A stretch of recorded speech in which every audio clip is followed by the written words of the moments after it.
So the next street, Evergreen was the name of the dairy. It was Evergreen Dairy, and it was Timothy Buckley from Evergreen Dairy, and Michael's brought in, here it is. This was the branded 9TB, so this was, people would know this was from the Evergreen Dairy. So all the cows branded on this 9TB, and that's what they did in times going by. So that, you won't see that, but I've got just behind the water, there's the, that's that picture, that's saying, this is a selection. We'll give you this land if you stay here, if you can prove you've been here for a few years beforehand, and if you stay at least 5 years, but it had to be, I think, 8 years, almost 10 years you had to pay off the lease, and then got it outright. But the purchase price was 1872. So you'll see that, as I said, behind the drinks. And that's, you'll see that, or maybe I didn't put that, in this one. This one here just talks about the prices, and you can see 1874 he's starting to pay off a bit, 1875 down to 1883 over those 10 years. £3, £4, £4, until he's paid the 80 acres, that original block, across Simon and Ann's place. So thank you, Simon and Ann, for coming. Simon and Ann's place at the end of Flynn Road, and if you look across is the old dairy area. So that's, there was a map there, so I'm going to have to go to the map again. Now we're going, this is a tricky one, and Uncle Peter can't say this because Uncle Peter didn't know, but I told him about this recently. Marky's not allowed to say it. I'm going to put Peter Doyle on the spot. Peter, there's a Stockleigh Road, has a road opposite. If you go down that road and you turn the corner behind the temple, what's the name of that road? Coonan Road. Well done. Yeah, Peter. Oh, yay! Woo! It's a very small road, and most people didn't know about it. There's only a few people on it, but if you go over there now, that's Coonan Road. And the name Coonan comes, she was the lady, one of Timothy Buckley's daughters, and she married the Coonans. And remember, the Coonans and the Buckleys were all around, so these are just two farmers' kids married. And that's her there, and she's on the, if you want to have a better look, she's at the back on the second from the left and up in the top left-hand corner, in terms of those corkboards. Her name was Joanna Buckley, and she became Joanna Coonan. She married in around about 1881 to a guy called Jeremiah Coonan, and Jeremiah, unfortunately, he got the pub. So the Union pub, you'll see, that's the Union Hotel, and there's a better picture somewhere else of that too.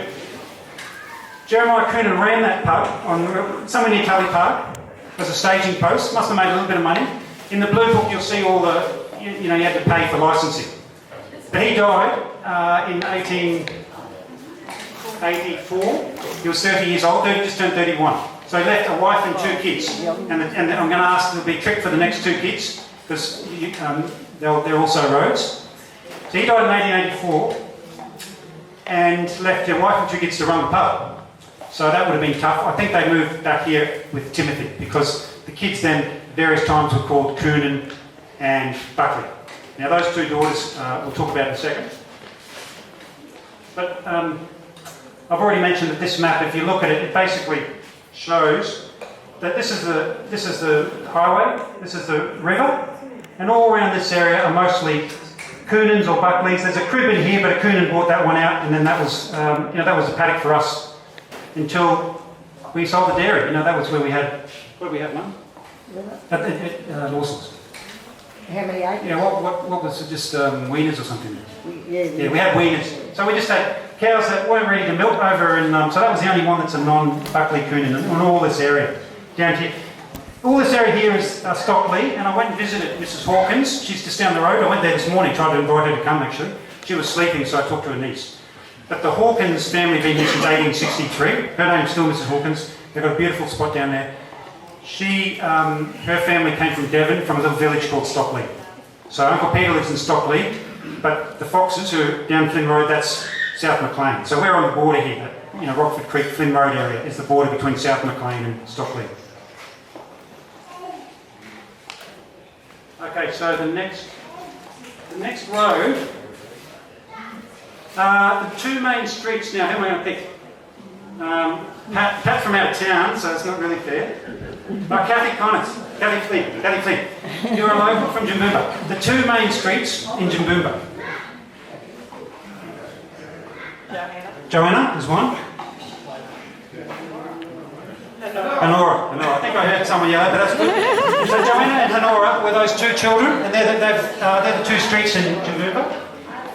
And this is another photo courtesy of Mark Flynn and never selling things, never giving up things. So well done, Marky, keeping a photo from. We worked that one. About 1888 we decided that photo was from, and it was the original. So I've just taken photos off Marky's collection. So that's Joanna and Honora. And this lady standing up, that's Honora. And Honora was, she lived to the grand old age of 93. And she was a lovely lady, and all of us of my generation knew her. So it's Uncle Peter's grandmother and our great-grandmother. She was a beautiful lady. So maybe not Kelsey. Hi, Kelsey. Kelsey, you probably don't remember her. She died in 1977. And she was almost 100, so mid-90s. 93. Right. So that's Joanna. It's Joanna Coonan, but she was also known as Joanna Buckley because she was brought up by the Buckleys. Her father died, so they've never had a father really. Yeah, that must prompt another street name. Okay, now Pat, you should know this one. If you go down where Buckley Road and you continue on, what's the name of that road? Arby. No, can't Pat. There's no Arby's in the family.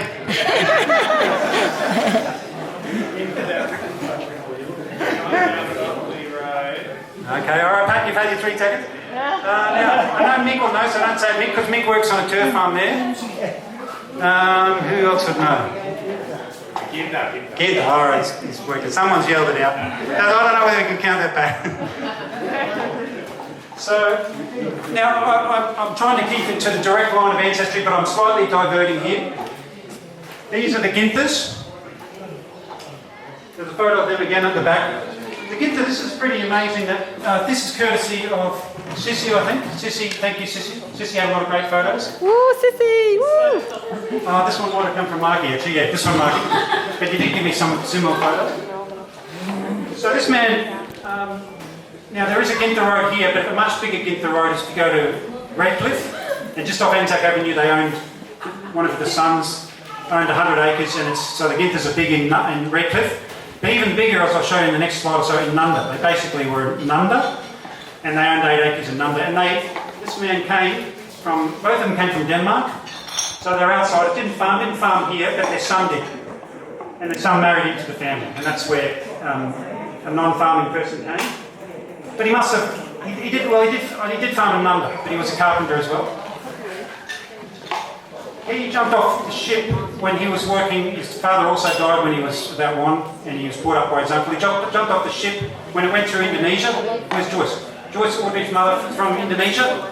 He went through Java and Surabaya and then came to Melbourne and decided that the ship captain was too tough, and he jumped off in Melbourne. So for all the Flynns here, this is Peter Ginther's father. No, this will be here.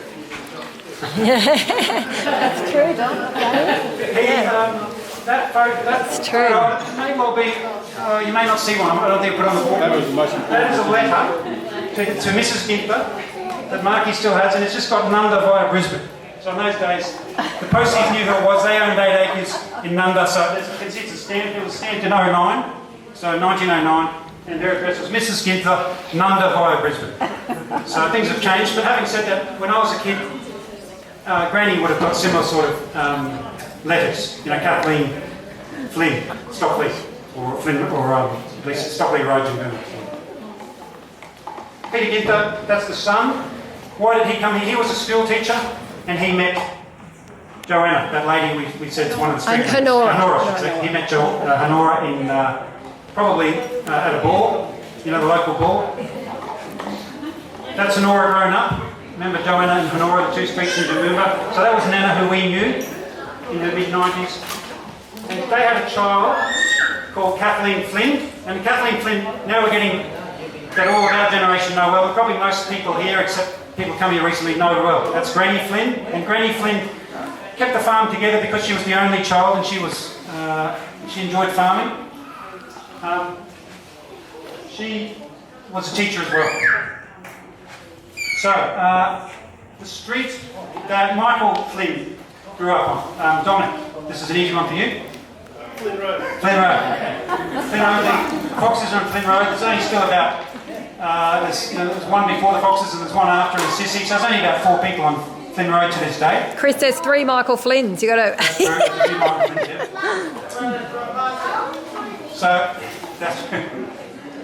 that's Michael Flynn. Michael Flynn also, he came from Cork, like the Buckleys. Here's the guy standing up. There's photos of him and there's a Flynn section as you go on. It goes chronologically from earliest to latest, from left to right down the back. Michael Flynn standing back, or Mick Flynn his name is. This is Michael, my father, Peter, who's here, sitting there, and Barry. And there was 2 more, Kerry and Murray. And Michael, or Mick Flynn, their family were from Toowoomba, and in fact the Foxes. Simon Fox is also probably a similar area. They were Pittsworth area. The Flynns farmed out there. He worked in the railway and he met Kathleen again, presumably at a ball.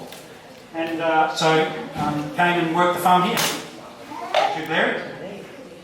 And that's Kerry and Peter. Oh. Peter Flynn's a good-looking man there. Yeah. Good-looking man. Yeah. So Peter. You're welcome, Peter, after I'm finished. Mark, he'll give a talk, but Peter can give his recollections for those who...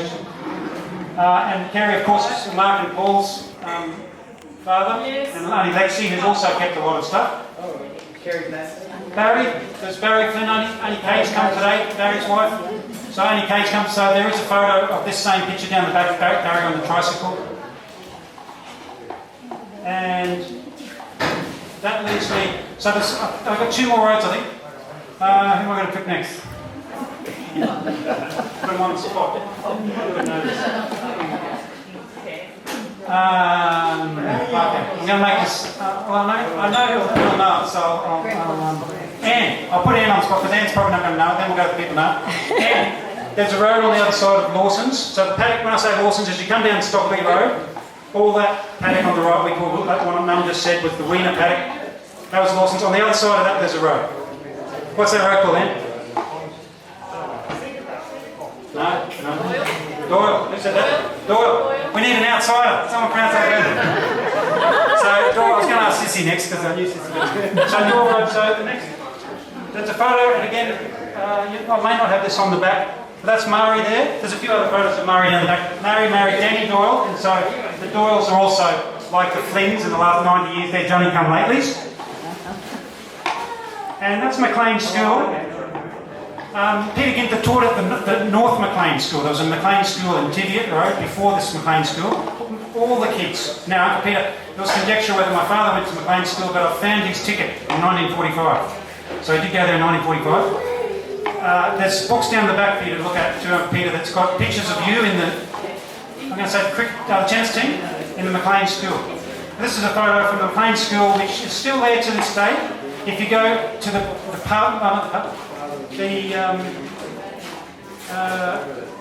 what's the name of that place? Oasis, yeah. So the landscaping place, the original building, if you look at it, so just after you cross the bridge on the left, there's an old building, that's the Maclean School. So all the Flynns went there, and in that photo is Kerry Flynn there, and Murray Flynn's here. So that's 1950. So Kerry's there, and Murray's there. Kerry's married Lexi, and Lexi, they still, they're the paddock, the next paddock up Uncle Peter with the turf farm.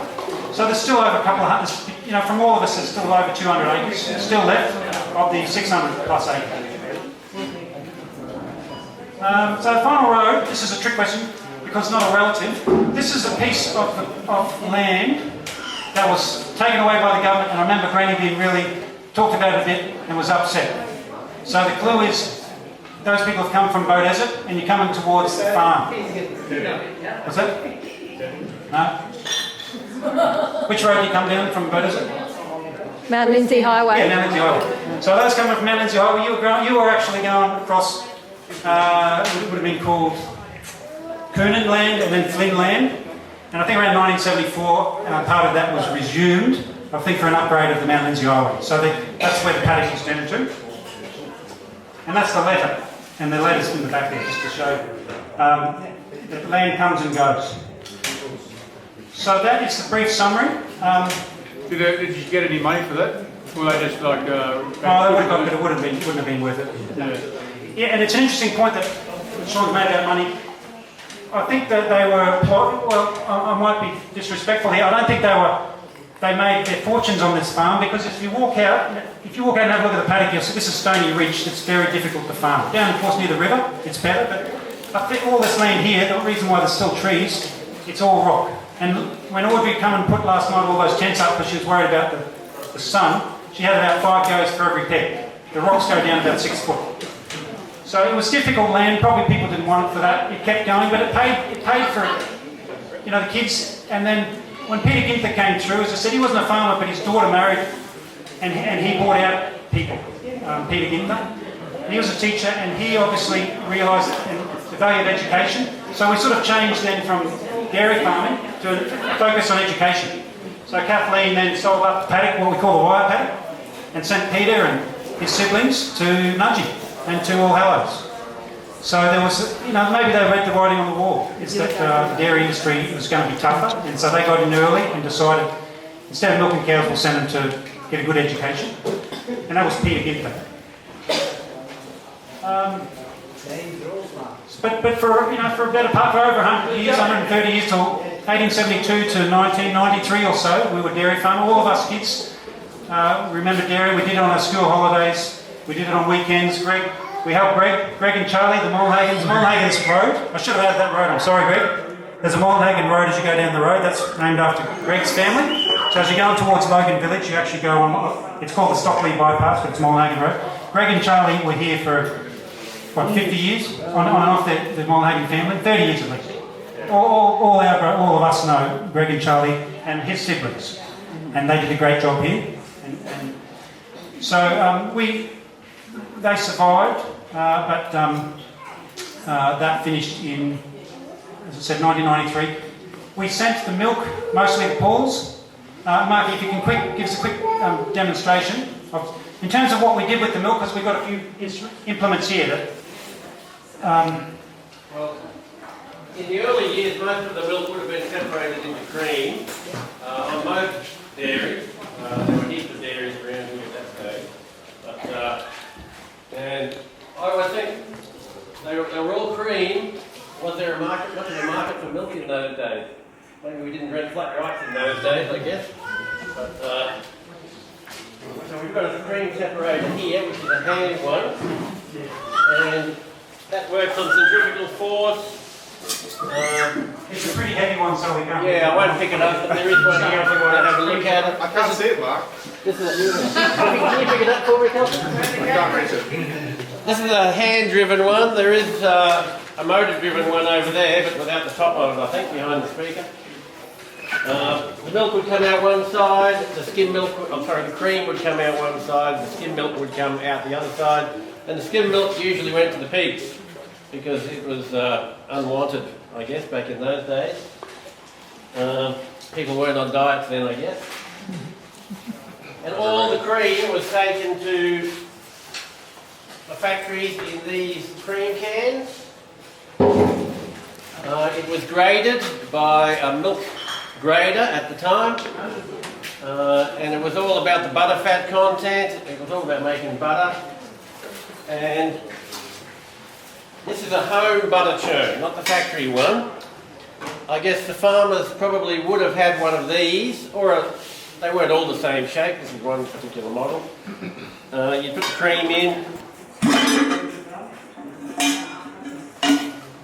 I'm missing the winder here, but you just wind it around and eventually the cream would just turn into butter, and you'd add a bit of salt to preserve it, and that's how it worked. So I guess on the farms in the early days, it would all be homemade butter. Yeah. Thank you, Mikey. Thanks, Mikey. Woo! Mikey told me a funny story the other day. I don't know if Mikey wants to tell us. He said he was working at Paul's when we were still sending milk there. And he reckons he should have changed a couple, added a 0 or 2 to the amount of litres of milk's in there. He says he did. No, the farm could have kept going, Mark, if you did. No, that was a joke to the kids. Got to be very honest. Anyone else up here? You want to say anything about growing up on the farm?